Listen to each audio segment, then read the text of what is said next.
WWE Unreal Season 2, Episode 2, The Truth is here. The review is here for Episode 2 of WWE Unreal Season 2, Episode 2. Go watch my previous video of Episode 1 review, and you can see more what I thought of Episode 1 of WWE Unreal. But, let's hop in to The Truth. Episode 2 of WWE Unreal. So the show starts off with R-Truth introducing himself and says that his character is a light-up character. It lights up the audience and makes them laugh. And he also went over names he went by. He went by R-Truth, K-Crush, I'm not going to say that, K-Quick, and R-Truth. So, those are his names he went by. And obviously, his light-up character, and him laughing and stuff like that. Then, they showed the devastating announcement that he was released from WWE. Remember this big thing? Then it says, I'm sorry to inform you, I just got released from WWE. Unreal, the truth. So this is, you can clearly tell what this Unreal episode is going to be about. It's going to be about R-Truth. Triple H talks about how Truth is one of those characters that is needed in WWE to get those laughs from the audience, and the audience reacts and pops from basically everything he does. Road Dogg came on the screen and said his name is Brian James, and he's gone by the Roadie, the Road Dogg. Brian Armstrong, James Armstrong, Brian Jesse. Wait, what? Brian Jesse. And, wait, I forgot. This is what his father called him. Also, so anyway, Road Dogg introduced himself and talked about his tag team with the New Age Outlaws and said how he has had some proud moments in the ring, but not so much because most of the time he was in the ring, he was intoxicated. So yeah, he's not really too proud of that, but he is very proud of the friendship he has with R-Truth. He also says he also met R-Truth at a show in Memphis, Tennessee in the year 2000. And he saw how good Truth was at wrestling, and he knew that he was a star. But R-Truth said his goal was not wrestling, but it was more try and become a mainstream rapper. He said he was being around people like Tupac and Eazy-E, this is, by the way, this is Road Dogg and Truth in the studio making heat. Yeah. And then he said that he met Road Dogg, and Road Dogg told him he will be on TV less than 2 months, and then less than 2 months he was on TV in a tag team with Road Dogg. And now we move on to R-Truth's album release party, Boston, Massachusetts. And of course, Road Dogg was there with Truth, and the Miz right there as well. And you see how smiley Road Dogg is.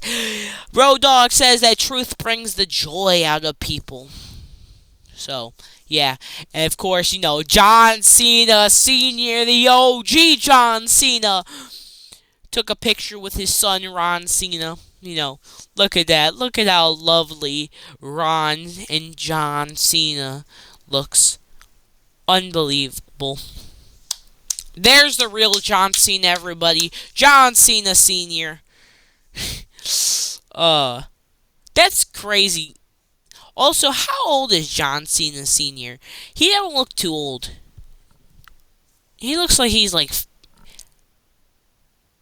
60s.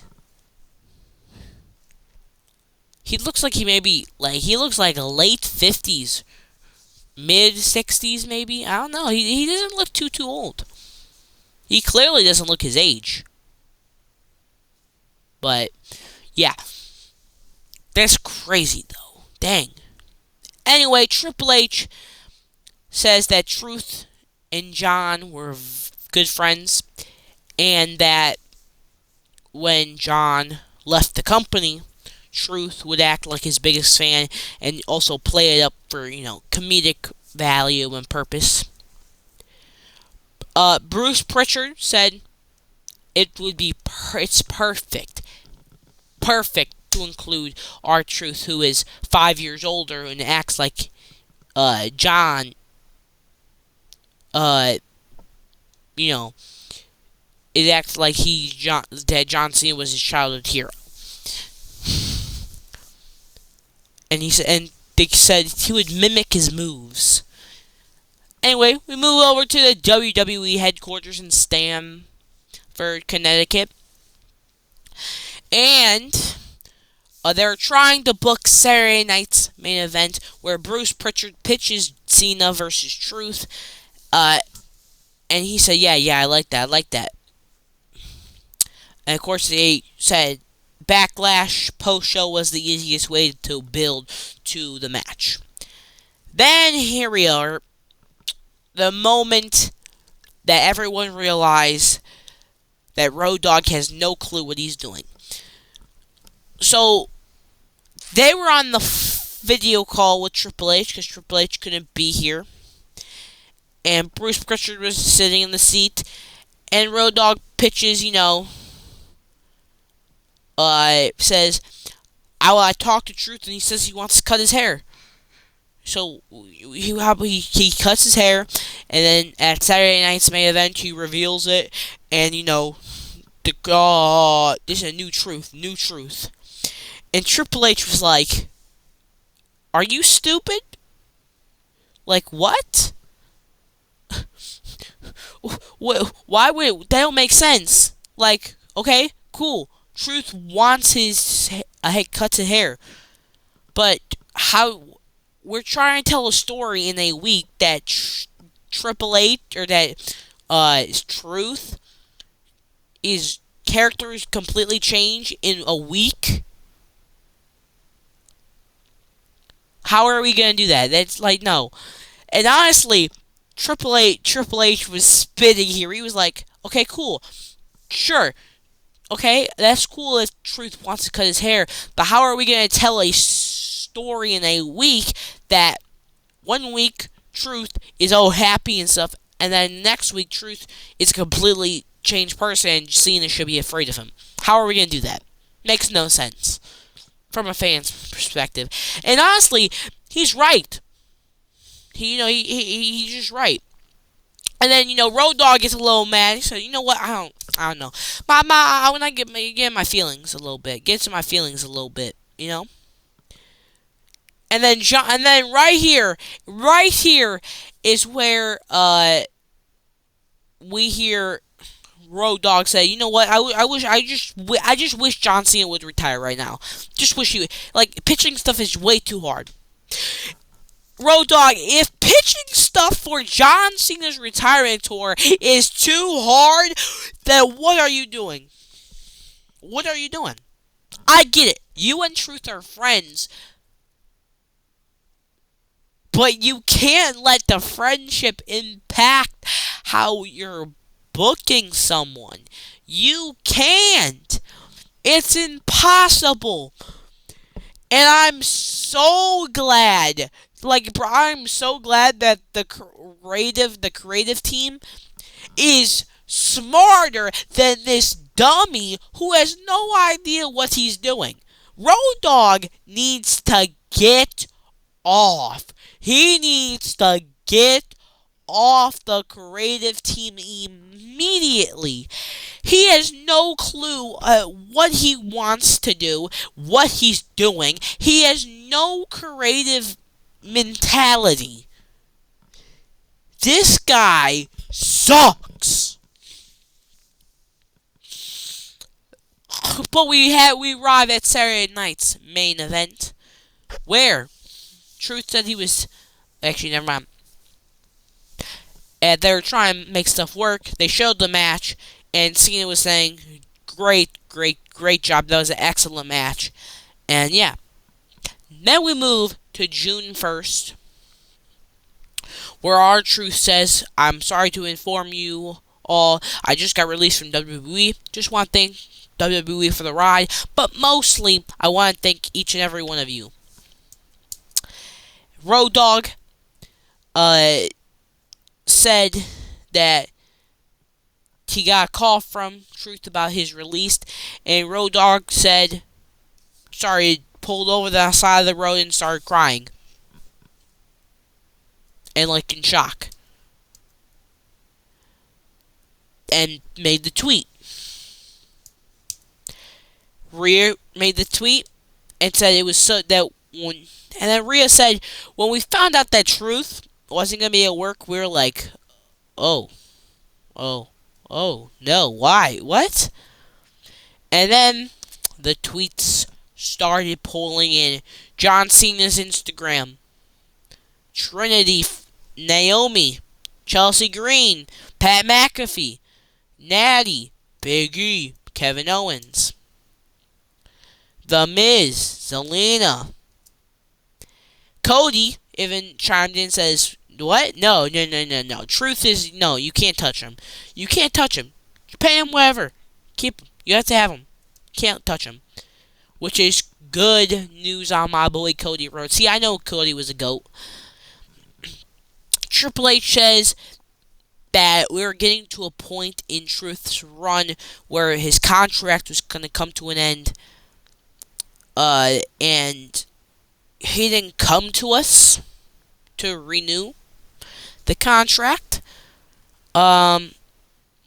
So we told him that that his contract was coming up and we're not going to renew, and maybe that was going to be the catalyst for him to say, hey, wait, I want to talk. Come on, I want to talk. And he also talked about the fans, and they showed the fans tweet. So how can you release R-Truth, bro? How can you release? I don't care. He's about. Yep, Monday Night Raw, and then they started chanting, "We want truth. We want truth."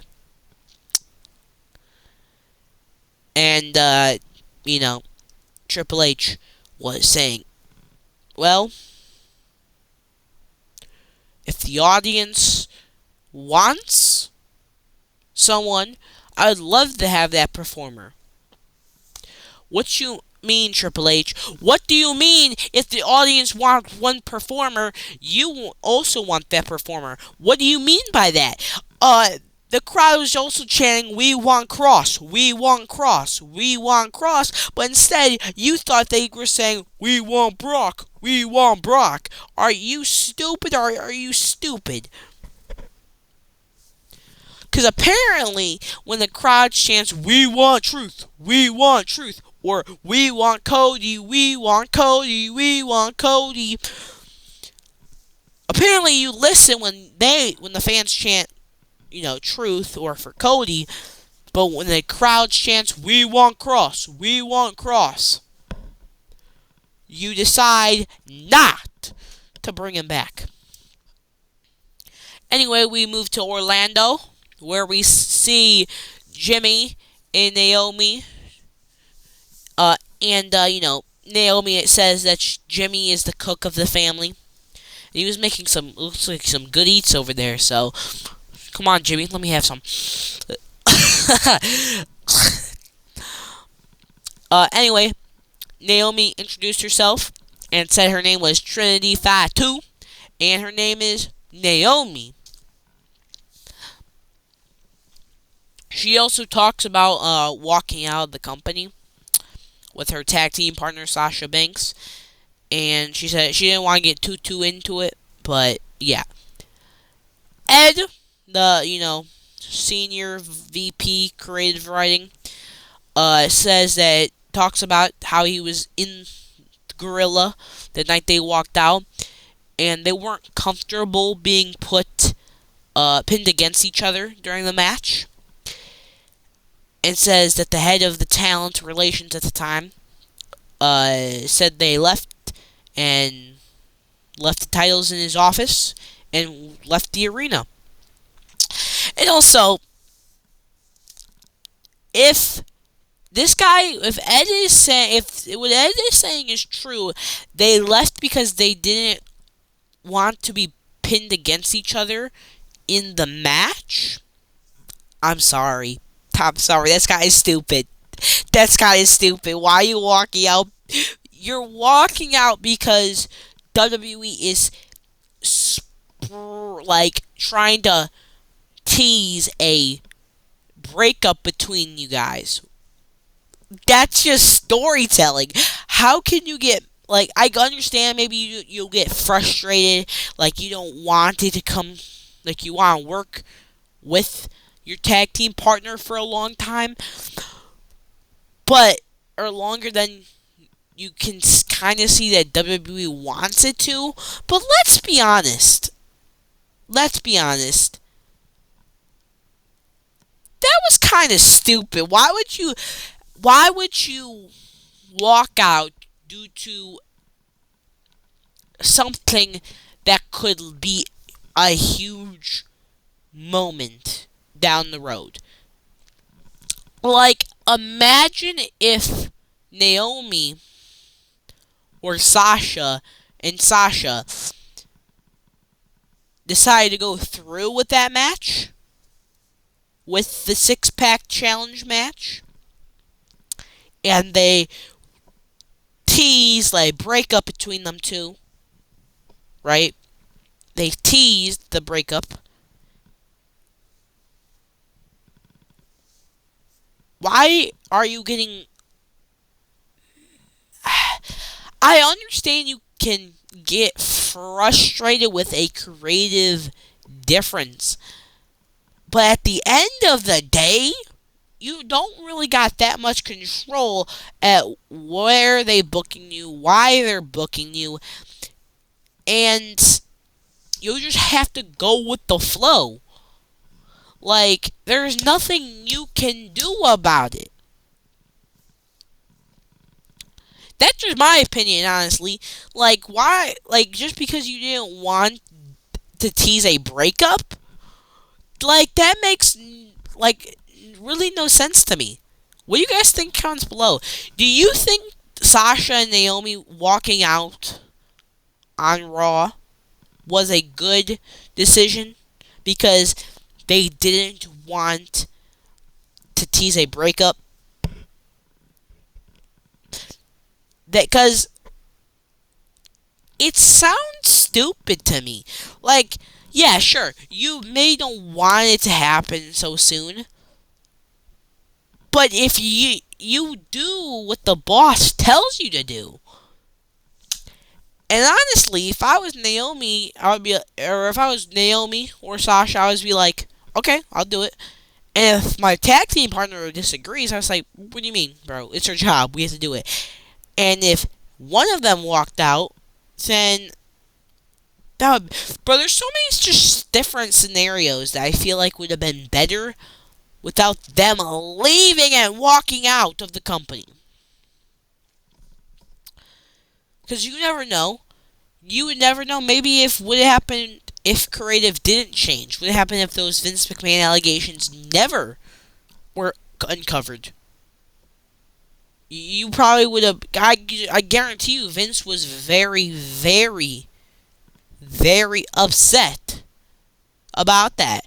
And he probably would have never hired you back. Right? So, what... You never know. Why would you burn a bridge with a company? It makes no sense. It made no sense. I've spent too much time talking specifically on this topic, but I think it's stupid that they walked out due to WWE wanting to plant seeds of them breaking up. To me, that sounds like, oh, okay, so they're teasing a breakup where one of them turns heel, one of them turns babyface. They go on to this big, huge babyface versus heel, former tag team betrayal, heel storyline down the long road. But no, they decide, no, we don't want to turn heel. I want to be forgotten ever. Like, that's stupid to me.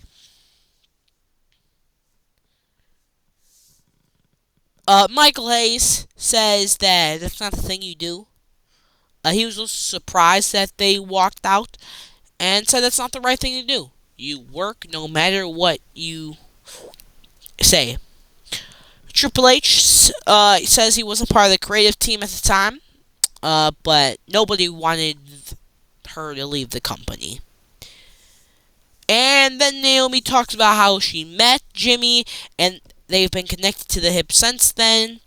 And they've traveled together, but when she left the company, it was different because, Jimmy had to travel alone. And then she also talks about her 2024 Royal Rumble comeback. And the family, the big Anoa'i Samoan Dynasty bloodline family that she's a part of. And all I gotta say is, my God, every time I see this family tree, it just shocks me, It just shocks me. By the way, is Rhea Ripley related? Hold up, is Rhea Ripley related to the family? Who is this? Her name is Ripley. Oh my God, boys, we might have. Oh my God, we might have just uncovered a secret. Hold up! No wonder why Rhea gets pushed like crazy. She's related to the bloodline. But no, this family tree is disgusting. Like, this is so big.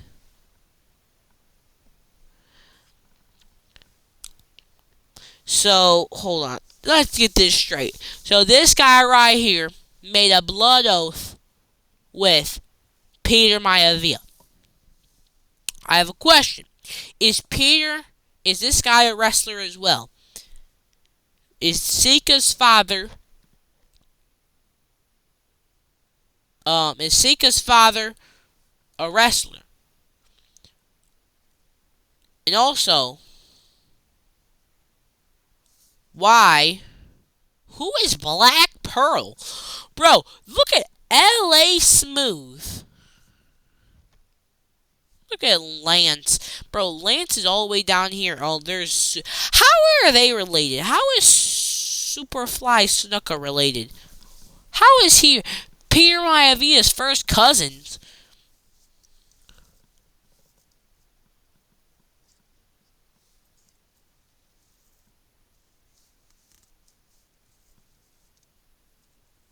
Cousin of Western Samoan Chief? So how is Jimmy Snuka related? How is Tamina related? That's not even my question. Like, they're not even connected. They're just here. Same thing with Nia. She's just there. Roman. Rikishi. Here's the Fatu. Yeah, right here is where the Fatu lineage begins. On Hawaii, Fatu. Anyway, Naomi talks about her, she was ready to turn heel. Yeah. Anyway, said she was ready to turn heel. She was ready for her character to turn heel, and then when she teamed up with Bianca and Jade, she explained the reason for the caution tape, around her. And she said it was because of the crime scene when she pushed Jade Cargill onto the car. And then she was also envious of the Jade and Bianca's relationship. Michael Hayes was skeptical because how sweet Trinity is in real life. And then in the WWE creative meeting, he says that she's doing a phenomenal job and better than I thought she would be. And, he says that people who are sweet and, very nice in person always tend to be, the best heels. Money in the Bank 2025. Rhea Ripley explains the Money in the Bank match. Naomi was getting ready for the match and was told by Jason Jordan, Kurt Angle's son, that she was winning. Of course, Triple H was talking to Cena about the ending of the match and confirmed the ending of the match when Truth, attacks Cena and returns to WWE.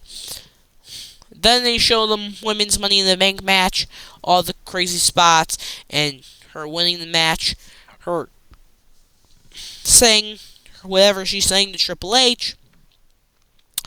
And Naomi asked if she could have caution tape around the briefcase, and Triple H said, hey, go to the props department, and asked them to make you a whole new briefcase caution tape style. Which, by the way, is it really that easy to get your custom briefcase? Because if so, then why don't all of them have custom briefcases? Well, I feel like dang. So all you have to do is ask the prop department to make you a custom briefcase, and they will make it for you. I'm guessing that you would need maybe head of creative approval, right? Maybe like approval, or someone. Yeah, I'm just gonna guess you're gonna have to Triple H's approval, unless you can literally just go to the money. You can just go to the prop department. But if it's really that simple, that's crazy. I'm gonna guess you're gonna get approval from, Triple H. Because, I feel like if you just go to the prop department and say, hey, can I get a whole new briefcase? Right? They would do something. I don't know. But Lillian Garcia was telling how proud she is of Naomi, so that was pretty good. Anyway, Bobby Roode was being told by Triple H the ending of the Truth or the Cena, the tag team match, because that, Truth was returning mid-match, and Truth said that he had a black hoodie on until literally until he made it out to the ring. He also didn't make it to the arena until after the doors were closed. And his contract, so what I've learned from this also about Truth, is that Truth's WWE contract was never officially up. He was still a part of the company, still on the payroll, but his contract was coming up to an end. He wasn't getting renewed. Then he had a conversation with Nick Khan working on his new contract, and he signed it the day of Money in the Bank. So he was technically never gone from WWE. I mean, in the eyes of the fans, he was gone, but on paper and on the company's eyes, he was still a part of the company until the day his contract officially expired. So, I guess that makes sense. Then we move on to the tag team match, and Truth said he had the black hoodie on until he made it out of the arena. And the producers were making sure everything was going well. He said, yep, Logan hits that spot. Boom. And also, now looking back at this, I don't think Jay realized how athletic Logan Paul was. Because I feel like Jay realistically could have laid right here instead of right here at the edge of the table. He could have been straight in the middle, and Logan would have still landed on him perfectly. Look how much room is right here. Logan could literally landed perfectly on Jay instead of touching him at the edge and then falling off. Of course, they show the reactors, Ross and Conman. I don't see Santi. And then, of course, after the match, when he got back to a gorilla position, R-Truth hugged Undertaker saying, "Welcome back." Triple H, Kevin Owens, Becky Lynch, Logan Paul, which, by the way, Logan Paul did not know he was returning. Cody knew he was returning. But Triple H said that he forgot to tell Logan and Jay, the two people in the match, that Truth was returning mid-match. So the only people that knew Truth was returning was Cody, John, Triple H, Bobby Roode, Bruce, Ed, and probably a couple other producers. Michael Cole, the commentators, didn't know he was returning. So, there only was a couple of people that knew he was returning. Cody was one of them. Jay and Logan were totally left out. I mean, I would kind of feel some type of way that my boss didn't tell me something was going to happen in my match. Like, what? But hey, it's fine. You see Road Dogg getting all emotional and hugging his boy. Again, by the way, Road Dogg also was one of those people who didn't know about the return. Then we move on to 2 days later, where R-Truth cut his hair on Monday Night Raw, and look at Seth was like, "Whoa, wow, oh, he's cutting his hair." And Truth joked at the end, says his daughter texted him saying, "What are you doing?" And he also said he was cutting his hair because it wasn't him, it was just an accessory. And he also joked he was just going bald. And he laughed at the end. So, yeah. That was WWE Unreal Season 2, Episode 2. So, what do you guys think of Episode 2 of WWE Unreal? And I think this episode was actually a lot learned, because we found out, the main reason why Naomi and Sasha Banks walked out of the company in 2022. And, other stuff too. So yeah, that's pretty interesting. What do you guys think? Comments below about this. Anyway, have a beautiful rest of the day. See you tomorrow. Bye.